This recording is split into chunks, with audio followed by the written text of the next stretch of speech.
You are listening to the #1 fitness, health, and entertainment podcast. This is Mind Pump. Now, in today's episode, we talk about New Year's resolutions. Now, most people, a lot of people, set New Year's resolutions. Most people fail at them. And the people that do get to those resolution goals fail at maintaining them. So in today's episode, we talk about how you can set those resolutions and stick to them and keep them forever. Remember, we have trained people for over 2 decades. And over those 2 decades, we figured out what works long term. So we talk about all the steps you can take to setting the right goals, hitting your goals, and then staying there for the rest of your life. Now, today's episode is brought to you by our sponsor, ZBiotics. Now, ZBiotics is a company that makes probiotics. These are genetically modified probiotics that you take before you drink alcohol that help destroy some of the negative compounds that alcohol produces in your body. Ladies and gentlemen, this stuff actually works. You take this before you drink. The next day, you feel amazing. Believe me, we've tested this many, many times. It's the only product like this on the market. It's patented. There's nothing like this out there. There's no hangover cure or anything that's out there that comes anywhere close to how effective ZBiotics is. Now, you can try them out and use the Mind Pump discount. Here's what you got to do. Go to zbiotics.com. That's zbiotics.com/Mind Pump. And then use the code Mind Pump for 10% off your first purchase. Also, we have developed 3 bundle workout plans that we had on sale last year that we've extended this year. So we've extended this till the 10th of this month. Let me go over those 3 bundles and see which one works for you. The first bundle is called the New to Weightlifting Bundle. This is for beginners. This is 9+ months of exercise programming. So 9 months plus of all your workouts mapped out and planned out for you with video demos, everything. The New to Weightlifting Bundle is for you beginners. The next one is called the Body Transformation Bundle. This is for intermediate people. So if you've been working out for 6 months to a year consistently, this is the one for you. Again, it's 9+ months of all your workouts planned out for you. The third one is for advanced people. So if you've been working out for 1 to 2 years consistently, this is the New Year Extreme Intensity Bundle. If you want to take it to the next level, this is the one that you do. Also, 9+ months of exercise programming. And by the way, all of these come with a year of free access to our private forum where you could talk to other fitness enthusiasts, trainers. You can ask questions. You can post videos of your exercises to get critiques.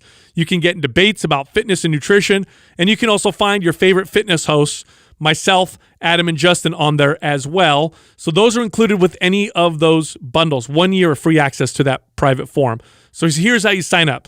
You go to mapsdecember.com. That's the word maps, MAPS, December.com. Dude, I looked up a interesting statistic, but it makes sense after working in gyms for so long. So check this out, right?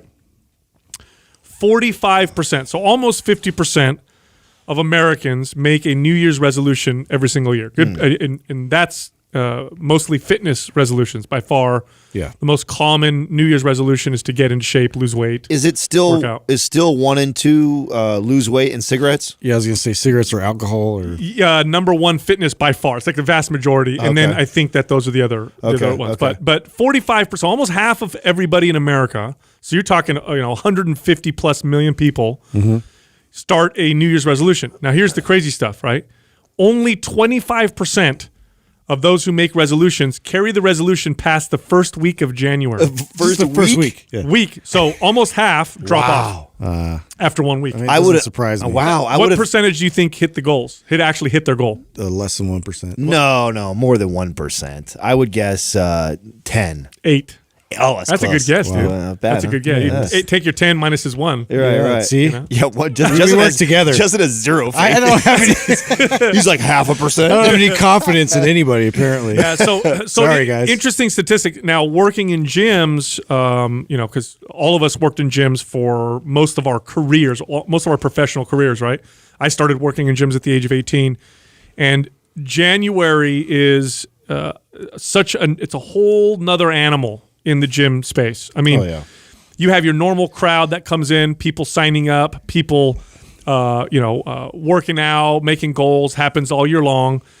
It starts to slow down around November, October, slows down a little bit. November, December definitely slows down, holidays. And then January, it's insane. Yeah. You're looking at 50% to over 100% increase over your normal traffic. And that's just people coming in, working out, people signing up. It's insane. I mean, I would manage gyms where we would hit $150,000 to $170,000 of new revenue, sometimes $200,000 of new revenue for a club. That same club would hit over $300,000 in a month of January, just to give some people perspective of how crazy it gets. And then, like clockwork, by April, it's back to normal. Yeah. Every time. Well, it's interesting that they say the first week that 45% people drop off. No, 25%. Or drop off. 25% of the 45% Yes. that made the resolution. But I don't recall the gym starting to really get busy till at least 2 weeks in. Yeah. So I wonder if That's the leftovers. Exactly. I wonder if the traffic that we are used to seeing in our space, or working in the gym, at the gym, right, it was the people after the first initial 25 dropped off, because it wouldn't even get busy until months 15 on. Well, I'm curious to see when people actually start their resolution, because I'm sure there's a lot of people that don't start like January 1st, like right away, like how long they delay before they finally are like, okay, I'm going to get going now. Well, I mean, that's a good point, because I think like what Adam's saying, let's 45% people, 150 million people make a resolution. Almost half of them, a quarter of them, I should say, almost a quarter of them don't even start. Right, that's the first week. They make the resolution, they don't even start. Right? Yeah, it was a drunk resolution. Yeah. I'm going to get hella in shape this year, and you wake up the next day like, what the hell? I don't feel so good. Yeah, that's hey, you ever do next year? Hey, you ever do that where you're with your buddies and you're all drunk and it's like 3:00 in the morning? Like, dude, tomorrow you want to wake up early and go hiking? Oh, dude, we're doing everything tomorrow. Great idea. Never happens. But yeah, so then you get the rest of the people that probably start. But like it said, only 8% actually hit their goals. And of those 8%, this I couldn't find. I was looking this up and I couldn't find it. I would venture to say that out of the 8% that actually hit the goals, a super small percentage of them maintain the goal. So let's say 8% hit their 20-pound weight loss goal.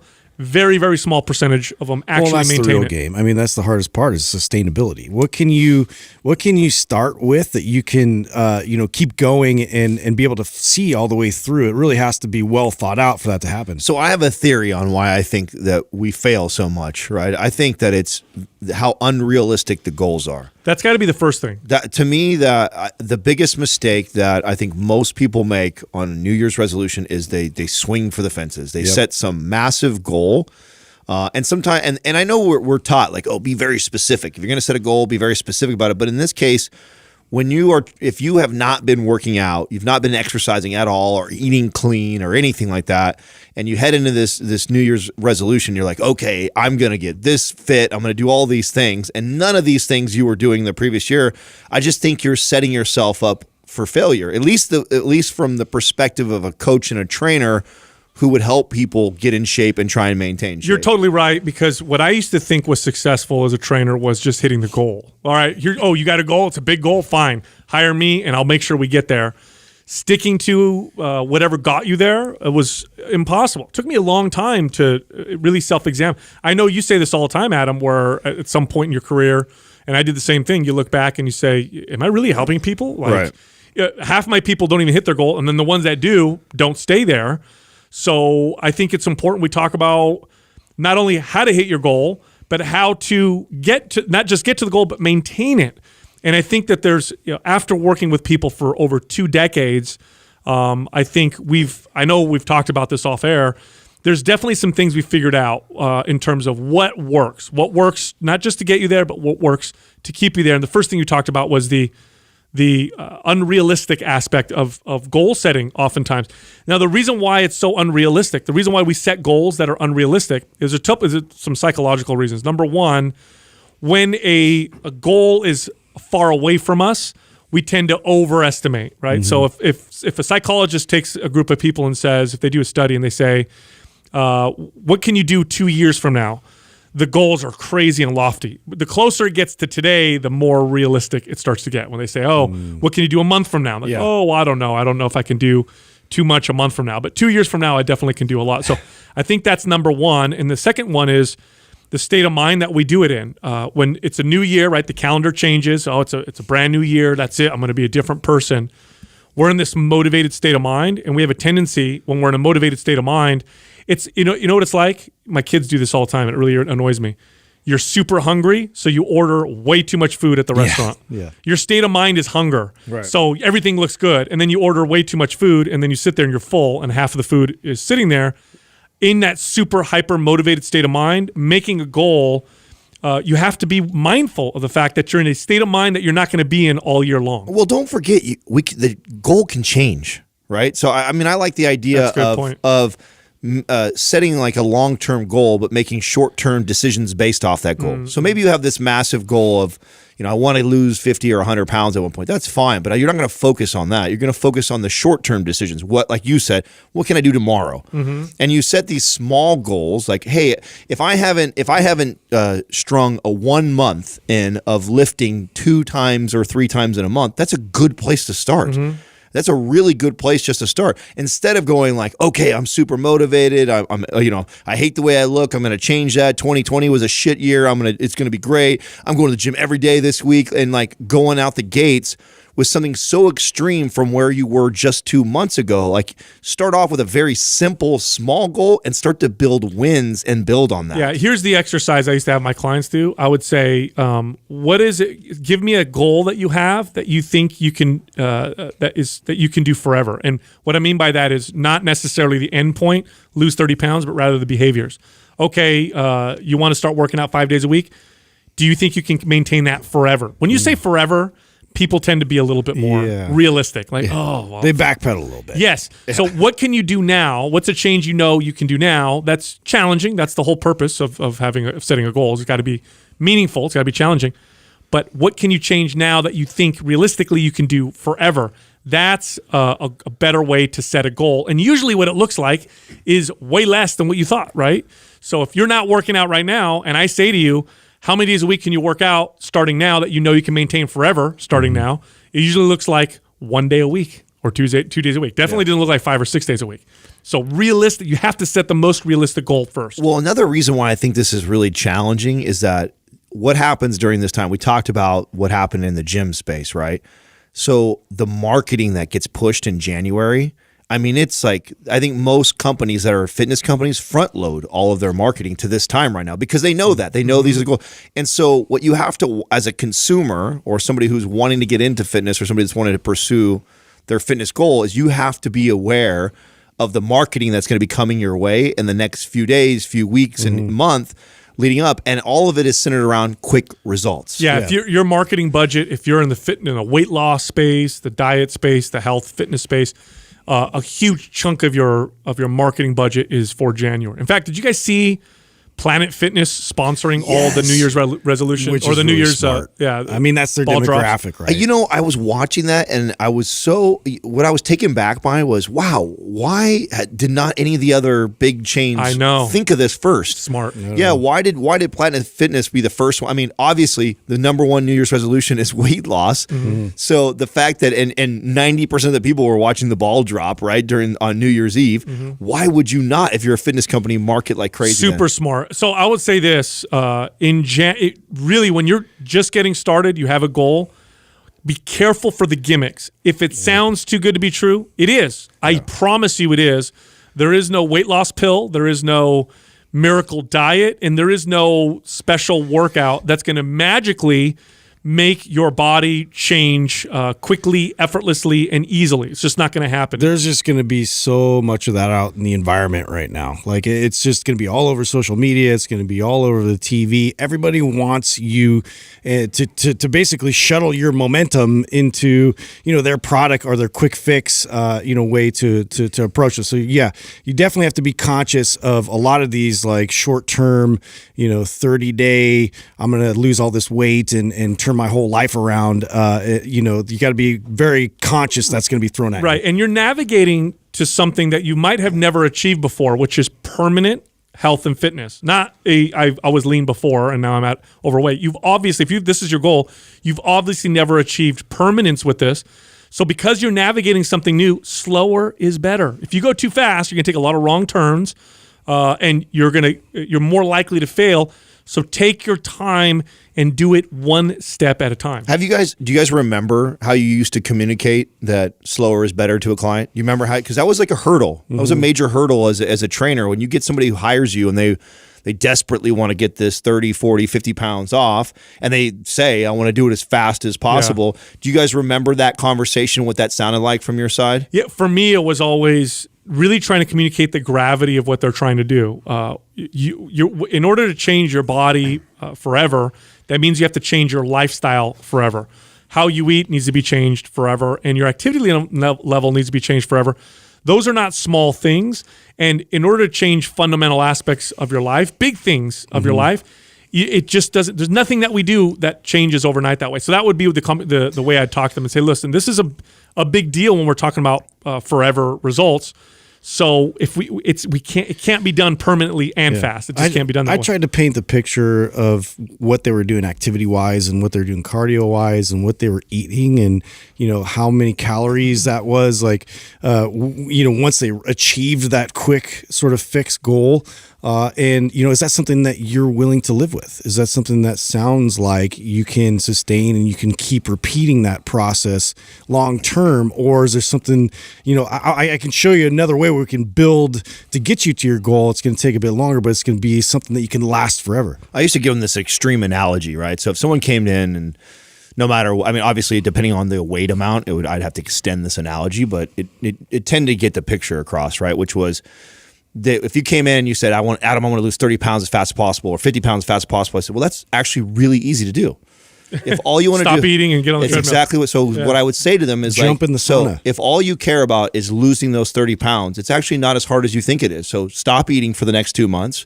Come in here on the treadmill for an hour, and then of course I would say, listen, I'm not being serious, and you'd probably die if you did that or feel absolutely miserable, and we both know you can never do that. But that's just an extreme analogy of what people are asking for when they say they want to get to their goal that fast.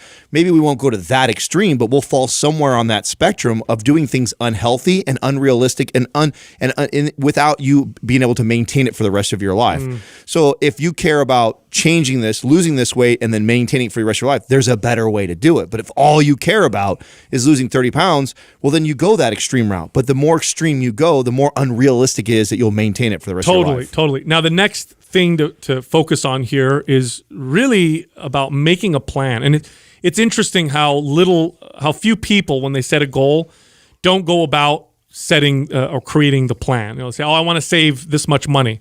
And I just want to save that money. And they don't have a plan to do it. Or I just want to get in shape, but they don't necessarily have a plan to do it. Actually sit down and create a plan. And again, this goes in line with being realistic with your goals. So if your goal is to lose 20 pounds, you're not working out right now, you're going to sit down. By the way, the plan can be very basic or it can start to get more complex. Usually the way it looks is it starts off basic, and as you continue to stay consistent, it becomes a little bit more detailed and a little bit more complex. So to give you an example, you want to lose 20 pounds. I don't work out. I haven't worked out for a long time.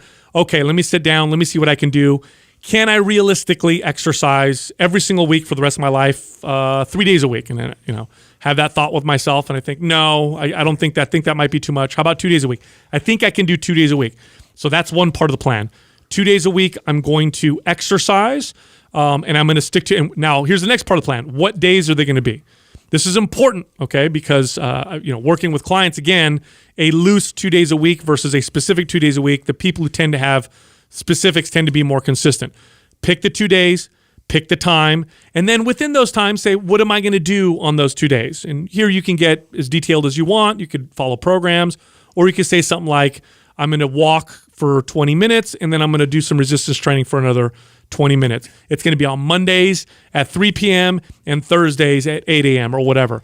And you want to set a plan because then you have something to follow. It's in your schedule, and it's something that you can look forward to and move through as your map. Well, and creating the plan, very similar to setting the goal. It's again, this is moldable. Okay, just because you have this ultimate goal of losing 100 pounds, and you want to plan for that, the better strategy is to set a more realistic goal and set a more realistic plan. So it doesn't mean that after 2 months, after you hit that first goal and followed that first bit of your plan, you can't build upon that. Right. It's kind of, I'm echoing what you're saying right now, Sal, which is, set up things that that you can accomplish. Start to get some wins. Make the plan very basic and simple. Do not, I'm going to all of a sudden be weighing and tracking my food, every single day. I'm going to start doing the treadmill for 30 minutes. I'm going to follow this program, go to the gym 6 days a week.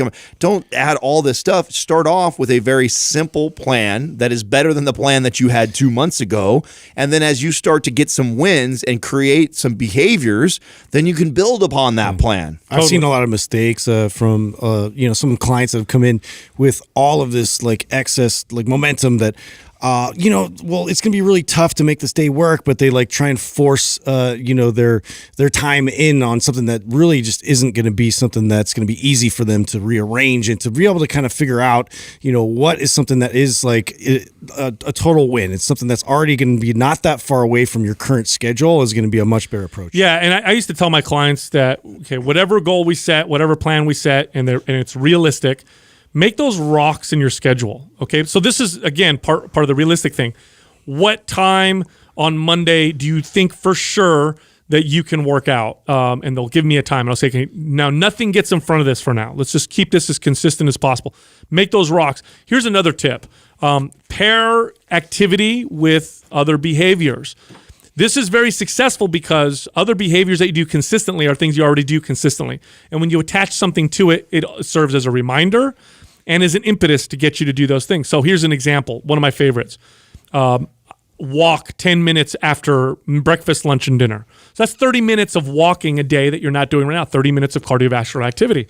It could also be after breakfast, lunch, and dinner, I do 15 squats and 10 push-ups or something like that, right? So you're attaching activity to things you already do every single day, and then it's much more likely to become part of something that you do. It's something that is a part of your normal day, your daily behaviors. Now, another thing that I didn't start doing till after I actually got into competing, but I really like this to help my clients. And the reason why I liked adding this into like part of their plan, which is to track your progress. And I like to take over measuring body fat percentage and weight all the time. I actually just like to have them take a picture, front, side, and back of them first thing in the morning every Friday, right? So, and what I like about that is one of the challenges as a trainer when you're coaching somebody through like a big weight loss goal is the very first 30 days, I don't want to see any weight loss, even though that's their goal. I really want to start to build their metabolism up. And so a lot of times we're increasing calories or we're adding foods into the diet. And so they don't see the scale really shift that much. But I promise if you've been consistent, for that month, and you look at the pictures on day one versus the pictures on the fourth week of being consistent with lifting weights and making better food choices, even if the scale has not moved, you'll start to see a body composition change. Yeah, I like to track performance, and the reason why I like to track performance is because if you're stronger or faster or you have more stamina, it usually means you're doing things are working for in a healthy way, right? I mean, not always. There's unhealthy ways of improving performance, but generally speaking, it's a more consistent. It's going to show that somebody's doing something in the right way. But here's how you measure performance, because here's where you can some of the pitfalls. One of the pitfalls with tracking performance is people expect linear progress every single week. So I have to get stronger every week. I have to get better every week. It doesn't work that way. Instead, what I would tell clients to do is track every workout, how much weight you lifted, how many reps, or how much cardio you did, how you felt, that kind of stuff. And then average it out for the week, and then average out those weeks for the month. Then you can start to see some trends. And if month over month you're seeing progress with your performance, you are moving in the right direction. You're totally moving in the right direction. I look at it. So I like that because I think that speaks to everybody. Like if you especially if you have body image issues, right? And I think it's important that I say this, right? If I have a client who's got body image issues, I'm certainly not making them stand in front of a mirror and take pictures every week and compare themselves, right? But if you have a good relationship and you're okay with going like, hey, I'm out of shape right now and I want to get in better shape and I'm okay with that. That's not an issue for me.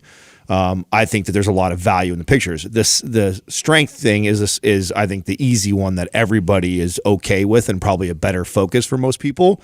But it's as simple as this. It's just I think it's day one of the month compared to the end of the month. If you try and do week by week looking at strength gains or body composition change week over week, it doesn't work that way. You're going to have a good week on both those sometimes. Your body's going to change one week really, really well. The next week you may see it like kind of stays the same. So instead of looking at it as a week-to-week screenshot, we're taking it every week, the picture, or we're tracking the strength over every single week. But we're really comparing the first of the month to the end of the month every single month. And if you are seeing progress over that, you know you're moving. Yeah, well. I also like circumference measurements. I like those. Waist, hips. You could do thighs, arms. Of course, the scale. Now, here's why I don't push the scale too much. People get obsessed with it, and then they start to lose weight in the wrong way, or they lose muscle.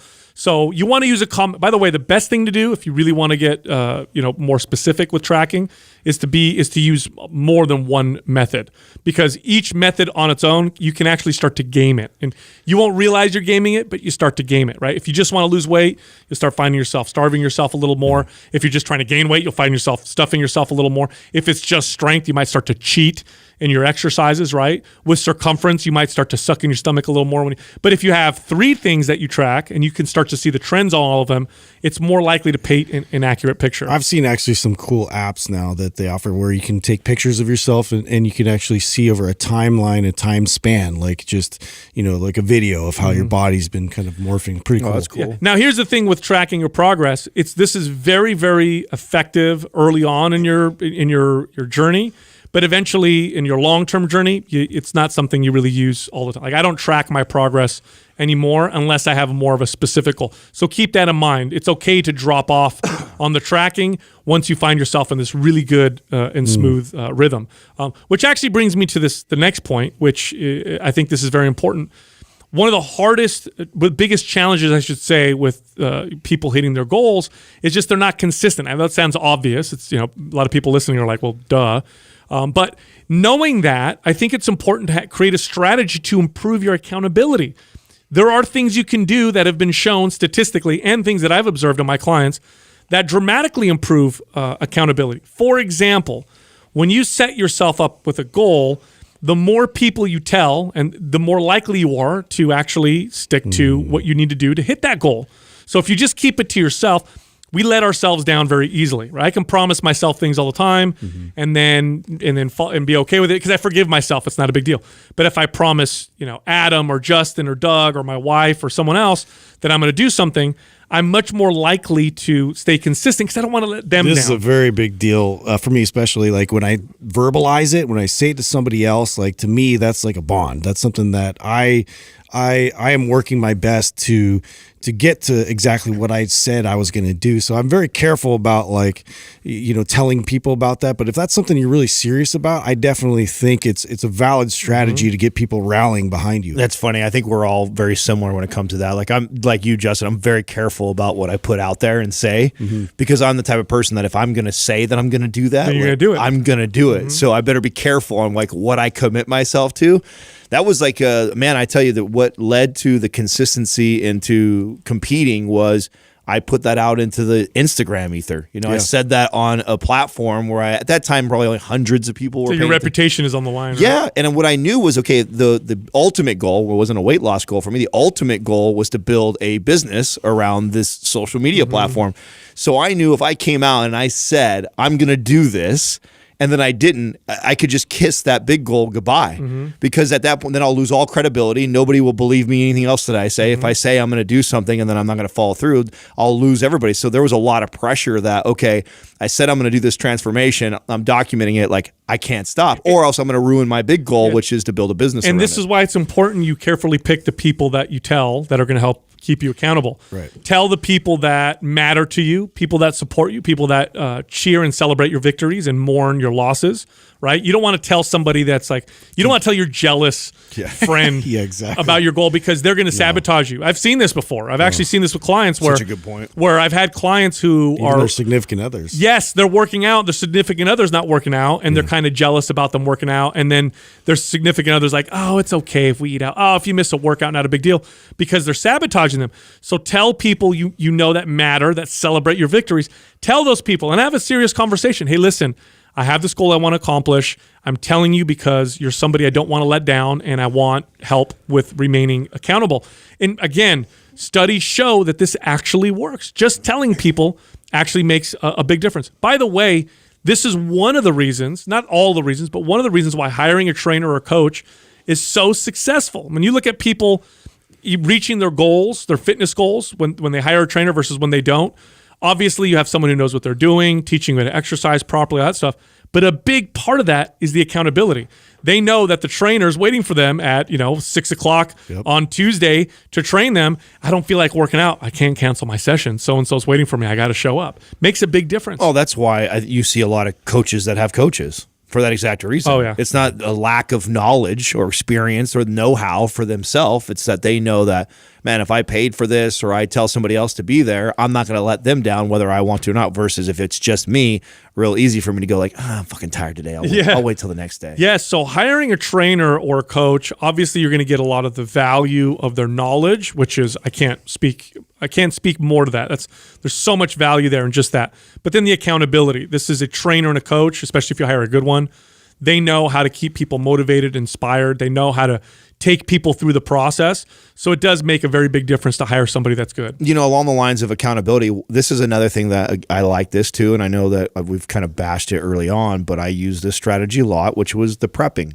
Oh, food prepping? Yeah. And part of why the food prepping worked for me so well was I think that I go out, I buy all this chicken and rice and vegetable and steak, and then I prep, hundreds of dollars of meat and stuff in one sitting. And then I don't want to waste that. Mm-hmm. And so if it's ready for me in the refrigerator, even when I have those cravings like everybody has, at a certain time of the day or watching a show or whatever, and I'm like, oh God, this sounds really good. But I know I've got 5 meals that I paid for, I took the time to prep, and it's ready for me right there. I normally go, okay, I'm going to go eat that. And then I eat it, and then I feel 10 times better. That's why it works for me, because when I food prep, because eating out for me can be a problem, right? So if I'm trying to get leaner and I eat out a lot, eating out is just going to screw you over. The calories and the macros and all that stuff in restaurant food is just through the roof. It's very difficult to get a good healthy meal. They sell food that's super tasty and palatable, so that's what they tend to make. But if I have food set up, if I have lunch ready, breakfast ready, dinner ready, and it's there, I hate you're throwing set food away. for success. I mean, are. that's basically like what you're just like, you're making sure like everything's going to work out, and clearing the cupboards and things that aren't like excess temptations for me. It's just, that's all part of the process. If I'm really serious about a goal, I'm going to stick to it by setting myself up for success. One strategy with food prepping, by the way, you can do 2 ways you could do it. One way is on the weekend, you can make a bunch of food for the whole week. Another way is to make a big dinner, and then the following day, the leftovers are what you have for lunch the following day. I do that often. So I'll make a big healthy dinner, and then I'll have enough food left over for the day after. And so I tend to prep one day in advance. Another accountability thing, and this took me a long time, because I guess as a trainer, maybe it's our trainer pride, right? Where I've read all the books and I know how to put together a program for myself, and so I don't need anybody else coaching me or telling me what to do. But there is something to be said about having that completely mapped out for you to where you don't have to think about it, and you know what you're supposed to do every day, and you either accomplish it or you don't, versus, I'm going to go in and work out, and I'm going to hit arms today or chest today, and it's like maybe I quit a few sets early, maybe I do a few extra ones, and it's just kind of this no rhyme or reason or structure to it. Where if you have invested in like a really good program that's done a good job of like, it's written well, right, by somebody you trust, it's got a good progressive overload built in it, all I need to do is execute. I just need to follow the plan, do it, and if I've done it, and if I've got a good program, I know that I'll see results. Yeah, when you have a good workout program that's all set up for you, a lot of great digital programs. Obviously, we have our own that we sell, and on them it shows, it's your workout demos, shows you the exercise form, all that stuff. And what happens when you do this is you know what you're doing on Monday. You know what you're doing on Wednesday. You know what you're doing on Friday or whatever. So it helps keep you accountable, because Monday comes along, you're like, I got to do Monday's workout on Monday. Otherwise, what am I going to do with Wednesday's work? I got to bump it. And it tends to make people more accountable and consistent. Not to mention, like Adam said, takes out all the guesswork. You know what you're doing that day. Yeah, when you got to think your way through it, it's like you're coaching yourself on top of also training through the process. So even like for somebody like me that, I know what to do, and I can, I've learned all these techniques, and it's just really nice to be able to just show up and get through the workouts just like an athlete. Right. Now, here's the next thing that I think is important, and this is a psychological piece that is imperative. It's absolutely imperative for anything you want to accomplish long term, and that is to fall in love with the journey and not the goal, right? So your goal is to lose 30 pounds. That's great, but don't get so focused on the goal that once you get there, you think to yourself, well, okay, now what? Where do I go from here? Rather, you got your goal of 30-pound weight loss, but now start to teach yourself to fall in love with what it takes to lose the 30 pounds. Because here's the deal. If you fall in love with eating healthy, if you fall in love with exercise, then you're always going to do it. It's never an issue. And it is very much mental, okay? It is very much a mental thing. In fact, I've done this with myself with things that I previously used to hate. Like I used to hate chores around the house. They used to be something I totally hated. But at one point, I had to grow up and say to myself, I need to start doing this, so I'm going to learn how to enjoy it. I'm actually teach myself to fall in love with it. And then I find myself being more consistent. You know, one of the quotes that I like to use all the time is like, who's going to walk further? The man who's in love with, reaching a destination, or the man who's in love with walking, right? It's the guy who loves the walk. He's always going to be walking. So falling in love with the journey is the most important part. If you do that, you'll not just hit your goal, but you'll surpass it, and you'll never want to stop. As a bunch of trainers, it's really easy for us to say that, right? But if you're somebody who hates working out, do that. This is a very tough hurdle right here. And it took me a long time as a coach and trainer on how do I help somebody who comes in admittedly and says, Adam, I don't fucking like being here. Like I'm here because I know I need to be here. I need to make this change. I know it's important to me. I love my family. I want to live a long, healthy life, but I hate it, and then trying to tell them like, hey, you just need to love your journey. They're like, yeah, fuck you, guy. I don't like coming in here. You can tell me to love this place. So the thing and it took me a long time to figure out how do I get this person to love that. And that was starting to act like they would come into the gym to see me.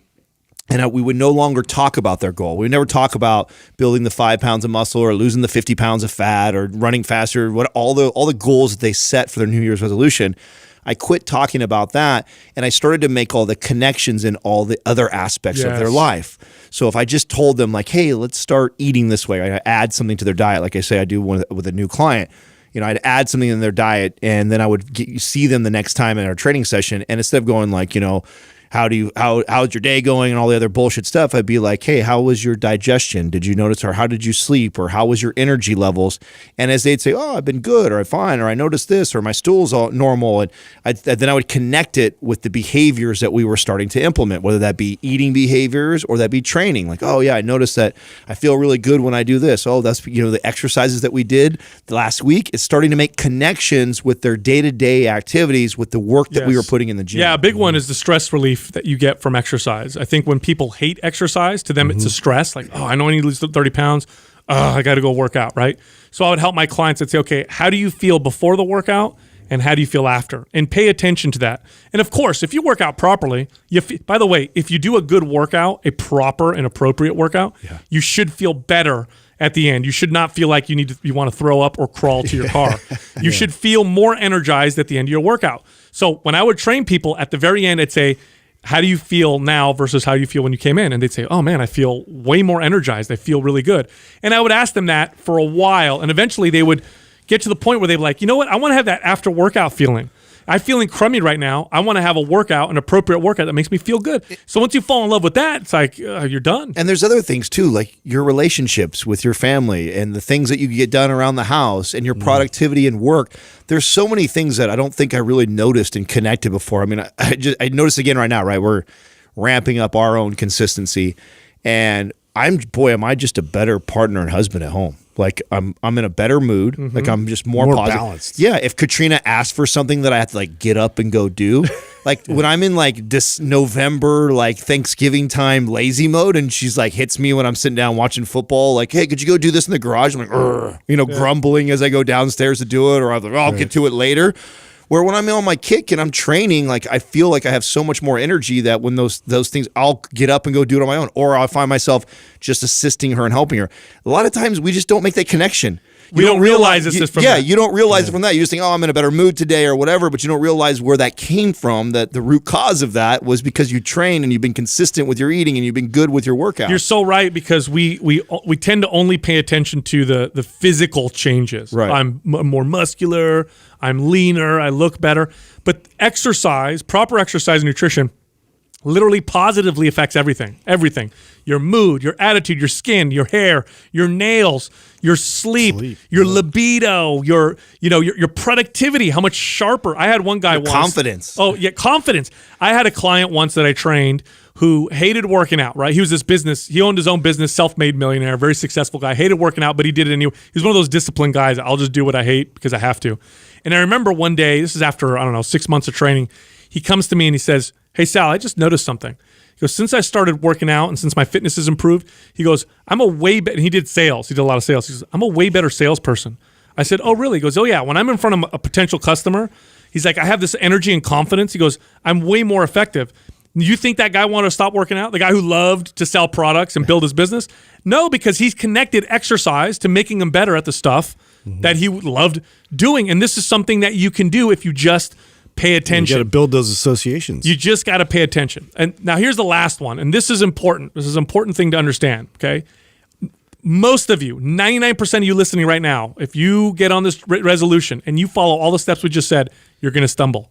You're still going to stumble. That's part of the process. Almost nobody is going to go all the way through smoothly, no hiccups whatsoever. Almost everybody is going to screw up, fall off, lose consistency, whatever. This is a wonderful opportunity to practice self-care and to be kind with yourself. Because if you're not kind with yourself, then you'll get into this situation where you just say, screw it all, I don't want to do it anymore. I don't want to get into this situation where I keep messing up, so I'm just over it. Be kind to yourself. Everybody screws up. Everybody stumbles when they are on this journey. It's not just that. It's that what happens to so many people when you set these very rigid, big goals, and you mess up, you have a bad day or two or whatever like that, you think you fucked it all off. Yeah. It's like, oh my God, I'm already off. Yeah, yeah. You know what I'm saying? Never get there now. Yeah, I'll never get there now. It's so much further away, and then it just causes this spiral effect. Mm-hmm. I remember getting clients, right, and you would, do their follow up and. You'd see that they didn't get progress, right? It's like a month later, and we go to track, and they put on body fat, like the worst thing ever as a coach. You want to see your trainer, and they would blame it on like a time, like, oh man, that must have been from that weekend that I went drinking. This and that. I said, listen, you didn't consume 12,000 calories in one sitting and put on 2 pounds of fat in that one sitting. So I promise you, what happened was you might have had that hiccup, and then from that. You started to create better or worse habits again and falling off versus just realizing like, I had a bad day, back on it tomorrow. And then you just get back on the horse. It's going to happen. So I had this strategy, and this has worked for me for a really long time. I share it with all my clients.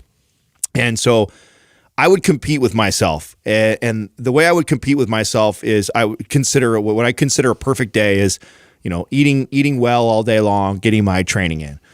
And so when I would start off on a goal like this or in a New Year's resolution or any sort of a fitness journey where I have been off the wagon for a while, I go, okay, I'm on it, and I'm going to start going. And then inevitably, just like Sal said, a day will happen where I'll stumble. This will happen to me this time around, like every time.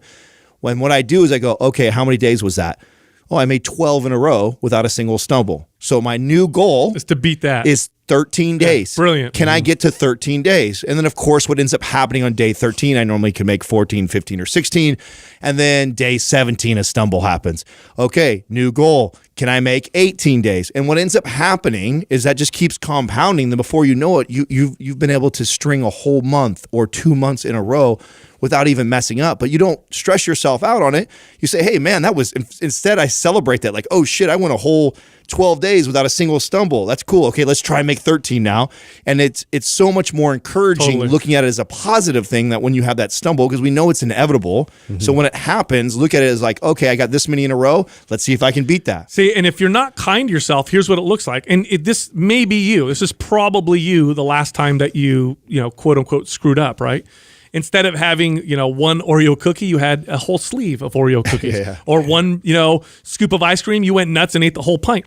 This is the behavior that happens when we're not kind to ourselves when we stumble. Because then we stumble and we're like, screw it, it's over. And then we go crazy. We actually create behaviors that we didn't even do before we started. We go crazy. Yeah. But if you're kind to yourself and you stumble, you get up, you dust yourself off, and you say, okay, I screwed up. Everybody screws up. It's a part of the game.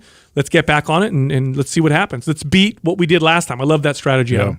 Look, with that, Mind Pump is recorded on video as well as audio. Come find us on YouTube. It's Mind Pump Podcast. You can also find all of us on social media. Instagram is our favorite place to be. You can find Justin at Mind Pump Justin, me at Mind Pump Sal, Adam at Mind Pump Adam, and behind the scenes, Doug, the producer, at Mind Pump Doug. The movement of, doing things like as far as fitness related, this idea of like you have to go to a gym and get a workout in and have a membership and sweat, in this on a treadmill. And I think that's going to slowly go away, and more people will find more creative ways to get in shape.